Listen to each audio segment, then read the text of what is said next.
పితా పుత్ర పవిత్రాత్మ నామమున ఆమేన్.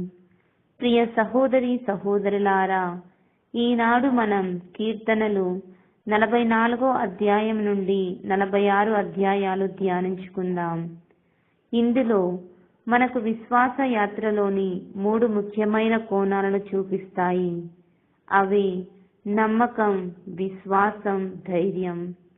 ఇవి మన జీవితములో మనకు మార్గదర్శకాలు.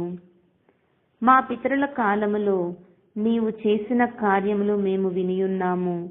కీర్తనలు 44 అధ్యాయంలో ఇలా చెప్పబడుతూ ఉంది. దేవుని కృపా కార్యాలను స్మరించడం విశ్వాసానికి పునాది. మత జీవితంలో కూడా మనకు పూర్వీకులైన వారు, మా సమాజ స్థాపకులు, వీరి జీవితం మనకు స్ఫూర్తి. వారు కష్టాల్లోనూ దేవుని నమ్మి నిలబడ్డారు. మనం కూడా ఆ జ్ఞాపకాలను గుండెల్లో పెట్టుకొని ముందుకు సాగాలి. కీర్తన 45 అధ్యాయములో ఒక రాజకుమార్తె వరుడు గురించి చెబుతుంది. క్రైస్తవ దృష్టిలో ఇది క్రీస్తు మరియు ఆయన వధువు అయిన సంఘాన్ని సూచన. మన జీవితంలో మనం ఆ వరుడైన యేసుకే అంకితమవుదాం.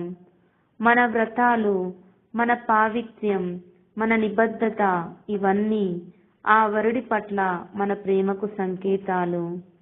ఈ కీర్తన మనకు గుర్తు చేస్తుంది, మన శక్తి, మన గౌరవం, మన విశ్వాసం యేసుతో ఉన్న సంబంధాన్ని సూచిస్తూ ఉంది. మన ఆత్మీయ బంధం దేవునికి ఎంత దగ్గరగా ఉన్నామో మనకు సూచిస్తూ ఉంది. కీర్తన 46 అధ్యాయంలో మనకు ధైర్యాన్ని నింపుతుంది. దేవుడు మన ఆశ్రయం, మన బలము. కష్టకాలములో తక్షణ సహాయము.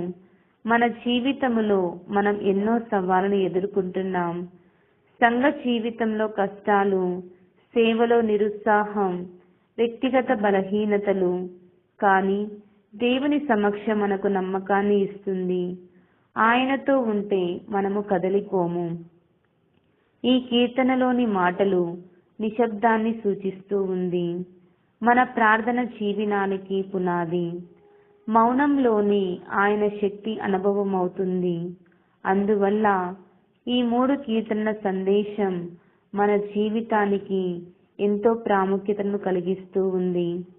గతములో దేవుడు చేసిన కార్యాలను స్మరించడం, దేవునికి అంకితమైన ప్రేమలో జీవించడం, కష్ట సమయాల్లో దేవుడు మన ఆశ్రయం అని నమ్మకాన్ని కలిగి ఉండడం, ఇవన్నీ కూడా దేవునికి ఇష్టమైన కార్యములు. ప్రియ సహోదరులారా, ఈ కీర్తనలు మన ప్రమాణాలకు నిబద్ధంగా ఉండాలి. మన సేవలో స్థిరంగా ఉండి ఎప్పుడు దేవుని సన్నిధిలో ఆనందముతో నడవాలి. దేవునితో మనకు ఉన్న సంబంధాన్ని ప్రార్థనా జీవితము ద్వారానే మనము పెంపొందించుకోగలుగుతాం. అందుకే దేవునితో నిశ్శబ్దంగా మన సమయాన్ని వెచ్చించాలి. అప్పుడే దేవుడు మనతో మాట్లాడి ఆయన ప్రేరణను, ఆయన బలాన్ని, ఆయన విశ్వాసాన్ని మనలో నింపుతారు అని మనము గ్రహించగలిగితే మన జీవితం ఎల్లప్పుడూ ఆనందముతోనూ, సంతోషముతోనూ, విజయాలతోనూ,